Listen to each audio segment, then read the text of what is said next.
Saudara-saudara sekalian, kemerdekaan yang kita perjuangkan sudah dekat. Sebentar lagi, kedaulatan yang penuh akan menjadi milik kita. Alhamdulillah, sekarang di halaman ini telah berkibar sang Dwiwarna.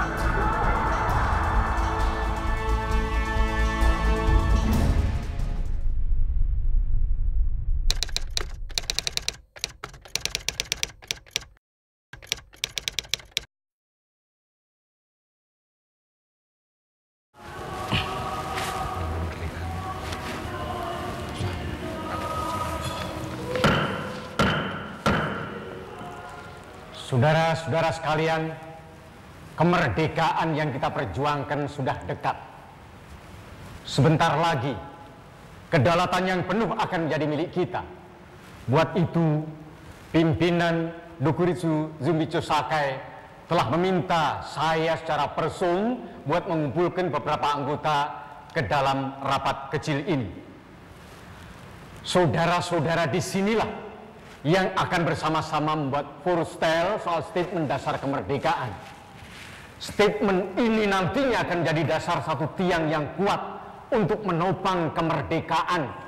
Verklaring itu mesti kita buat lagi sendiri atau kita buat berdasar usulan-usulan dalam rapat besar Dokuritsu Zumbicho Sakai?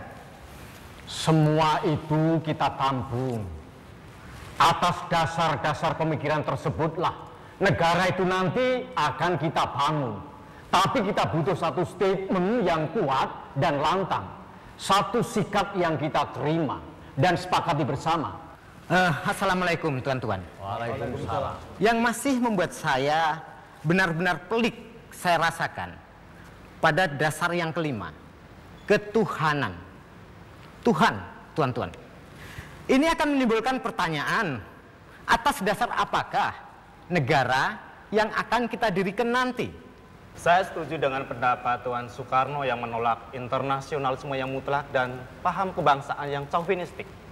Bukankah Islam sudah menjadi bagian penting dari bangsa ini? Bukankah Islam sudah bersama dengan orang-orang Indonesia melawan penjajah sejak awal mula kedatangannya? Saya hadir sebagai wakil orang Kristen yang mungkin dalam pandangan sederhana saudara-saudara sekalian sama dengan agama para penjajah yang telah datang ke Indonesia. Tapi saudara-saudara, di dalam agama saya, tidak satu pun diajarkan untuk membunuh atau menguasai orang lain. Menurut saya, saudara-saudara, perjuangan menuju negara Indonesia yang baru itu nanti bukan merupakan suatu perjuangan agama, tapi sesuatu yang menunjukkan Weltan Saung bangsa ini. Sesuatu di luar agama atau suku-suku, di luar itu semua. Atas dasar apa negara ini nanti akan kita bangun? Apakah dengan dasar-dasar hukum Islam atau melanjutkan sistem yang telah ada sekarang? Saya secara person merasa bahwa Islam sendiri merupakan suatu dasar, suatu sumber inspirasi untuk hukum yang akan kita bikin. Tetapi untuk menjadikannya satu hukum buat negara Indonesia yang baru, saya rasa itu hal berbeda. Mesti ada sistem baru yang dapat diterima oleh semua orang yang merupakan bagian dari negara ini. Yang terhormat Tuan Hatta, apakah tidak bisa Rehstad itu dipadankan dengan Islam reh atau adat reh? Apakah dengan menciptakan suatu reh yang baru itu berarti meniadakan tradisi dan hukum adat yang telah sekian lama berlaku di kampung halaman kita? Kalau Islam dimasukkan ke dalam statement kemerdekaan, itu berarti kita akan bersahabat dengan negara dan kerajaan-kerajaan Islam yang sudah lebih dahulu merdeka. Maaf Tuan Haji Agus. Tuan Yamin, itu akan menguntungkan negara dan bangsa ini dalam pergaulan dunia. Tetapi ini semata bukan hanya masalah kehormatan nenek moyang. Ini juga terjalin berkelindan dengan masalah kedaulatan hukum bagi seluruh rakyat yang tinggal di kesatuan pulau-pulau ini. Kapan hari Indonesia akan menjadi satu kesatuan, mulai dari Sumatera, Jawa, Borneo, Celebes, Maluku, dan Sunda kecil, maka menurut sistem hukum, prinsip hukum, hanya boleh ada satu sistem yang berlaku di dalam satu wilayah negara. Banyak orang yang telah memimpikan negara ini menjadi negara Islam yang berdaulat. Mereka berjuang demi kehormatan Islam. Meninggalkan Islam dalam statement kemerdekaan seperti menantang mereka. Bisa jadi mereka berbalik melawan negara ini. Tanpa Apakah bukan, ditulis. ya, itu justru malah kita tidak akan meraih persatuan, Bung Ahmad Suharjo. Tanpa ditulis di dalam statement itu pun, Islam sudah menjadi bagian dalam negara ini. Sudah menjadi bagian di dalam perjuangan bangsa ini. Jadi menurut saya, memasukkan Islam di dalam statement itu justru akan mengurangi arti Islam bagi perjuangan bangsa ini. Islam sudah menjadi bagian yang penting dari negara ini. Islam punya pemeluk yang lebih besar daripada Kristen. Dan peranannya juga terlihat jelas dibandingkan dengan agama yang lain. Jadi harus ada pertimbangan yang proporsional. Dengan menjalankan syariat Islam, kita akan sampai pada cita-cita negara Indonesia yang merdeka, bersatu, dan berdaulat. Apakah mungkin hal itu akan masuk dalam statement? Tunggu dulu Tuan Muzakir, Tuan Kahar Muzakir. Saya khawatir kalau hukum Islam masuk ke dalam statement, bagaimana nanti dengan saudara-saudara kita yang berbeda agama? Tuan-tuan, tapi saya tetap pada pendirian saya. Dan saya setuju dengan Nabi Kusno dan Muyakir bahwa syariat Islam harus masuk di dalam statement itu.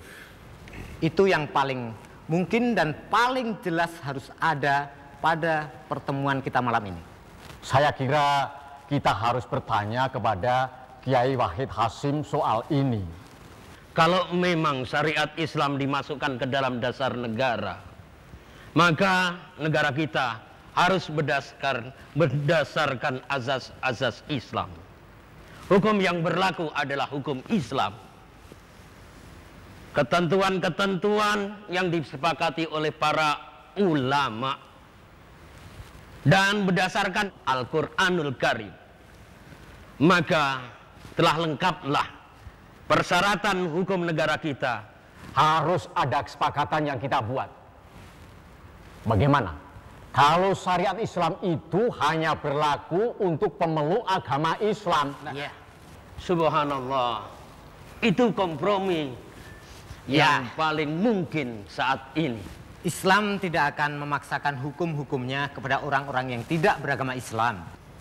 Apabila itu kompromi yang sebaik-baiknya buat kepentingan bangsa ini dan tidak bisa ditawar lagi, maka statement itu saya sepakati demi kemerdekaan yang sudah dekat.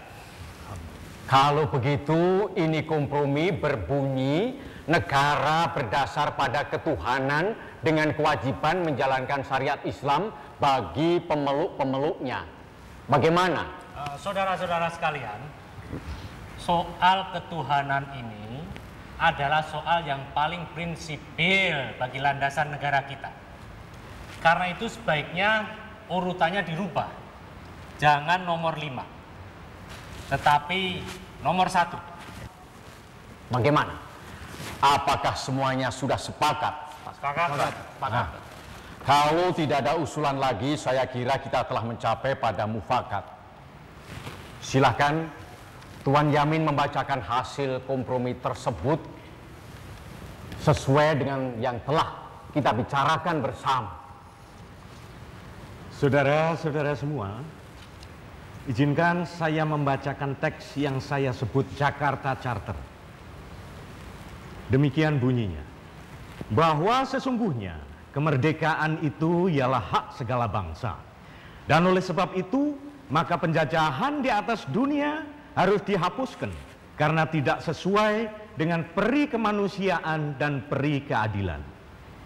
Dan perjuangan pergerakan kemerdekaan Indonesia telah sampai kepada saat yang berbahagia dengan selamat sentosa mengantarkan rakyat Indonesia ke depan pintu gerbang negara Indonesia yang merdeka, bersatu, berdaulat, adil dan makmur.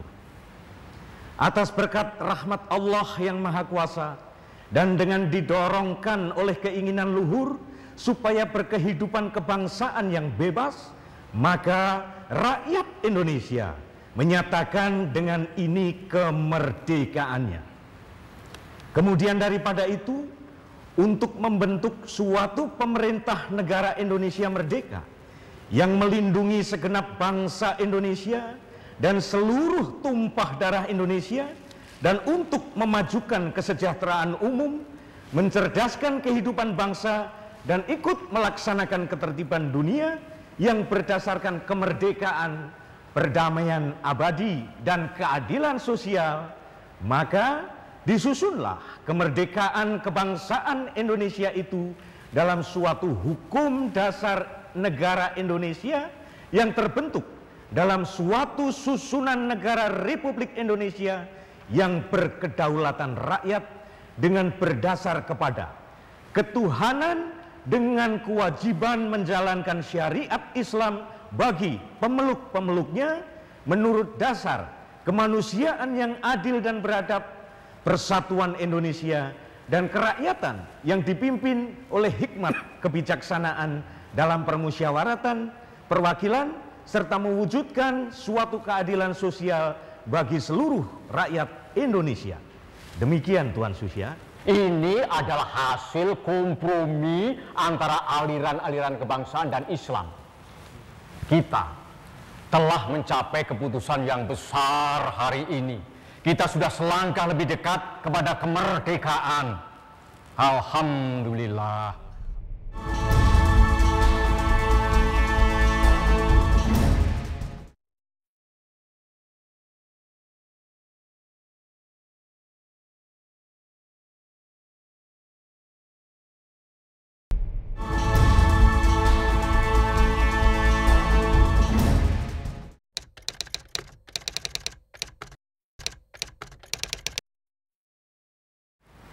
Hadirin sidang yang terhormat,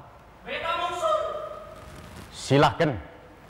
Kitorang mewakili rakyat Indonesia Timur, sing setuju dan menolak Jakarta Charter jika di dalamnya tertulis kata-kata dengan kewajiban menjalankan syariat Islam bagi pemeluk-pemeluknya. Ento itu akan dijadikan preambul hukum dasar negara Indonesia. Maka kitorang akan memisahkan diri dari negara Indonesia yang baru. Kitorang bisa merdeka sendiri toh? Ya, terima kasih. Terima kasih. Saudara-saudara, ini adalah masalah yang sangat krusial. Untuk itu saya mohon saudara-saudara Muhammad Hatta, Ki Bagus, Kiai Haji Wahid Hasim untuk bermusyawarah secara cepat. Silakan. Saudara-saudara sekalian, bagaimana soal aspicing yang telah dikemukakan tadi? Apakah kita akan meninggalkan saudara-saudara kita di bagian Indonesia bagian timur dengan bertahan kepada 7 kata tersebut? Bukankah ini statement sudah menjadi kesepakatan antara golongan Islam dan golongan kebangsaan? Kita harus memandang ke depan. Kita harus mempertimbangkan kemungkinan perpecahan-perpecahan. Sekali lagi, kita harus mempertimbangkan bentuk negara kita yang republik itu berdasar asas permusyawaratan dan permufakatan. Untuk itu, saya berharap pada Ki Bagus bisa memahami pendapat Tuan Hatta. Ki Bagus, Islam tidak menjadi kekuatan yang menindas minoritas. Allah telah berfirman dalam surat Al-Kafirun, lakum dinukum waliyadin. Untukmu agamamu dan untukku agamaku. Saya berharap pada saudara, toleransi memang harus dikedepankan di dalam negara ini. Alhamdulillah. Demi kesatuan dan persatuan bangsa Indonesia, kita hapus 7 kata tersebut. Subhanallah, alhamdulillah. Terima kasih.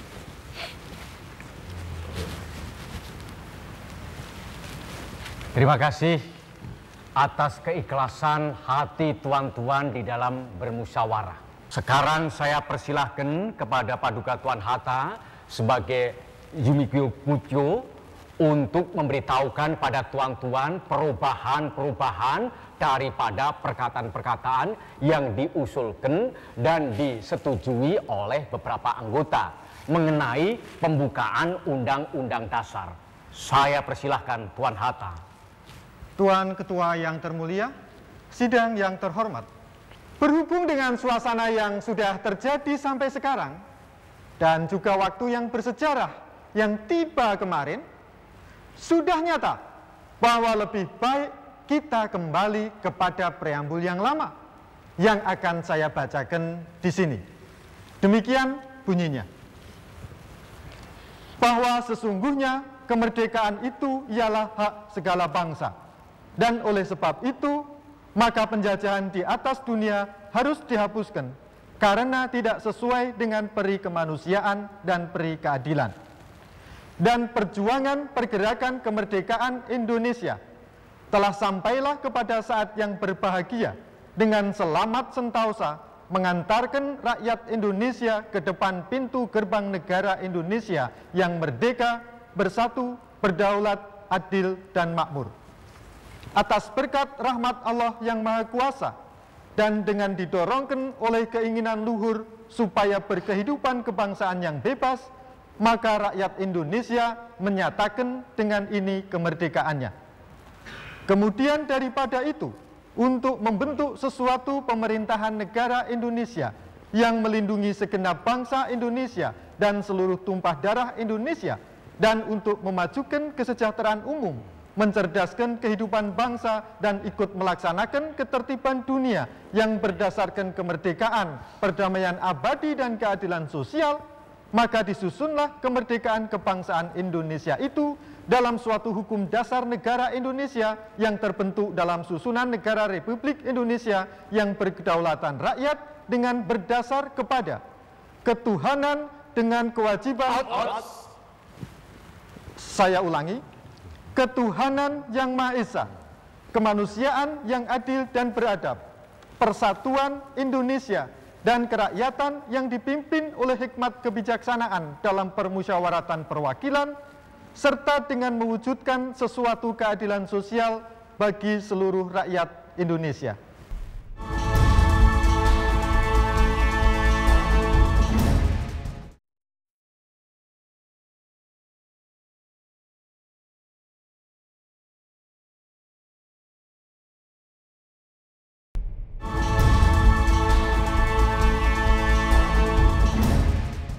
Sidang yang terhormat, demikianlah pembukaan itu, dan sebagai tadi telah dikatakan oleh Paduka Tuan Yumikyo Putyo, diharapkan supaya usul itu sedapat mungkin dengan secara kilat bisa kita terima.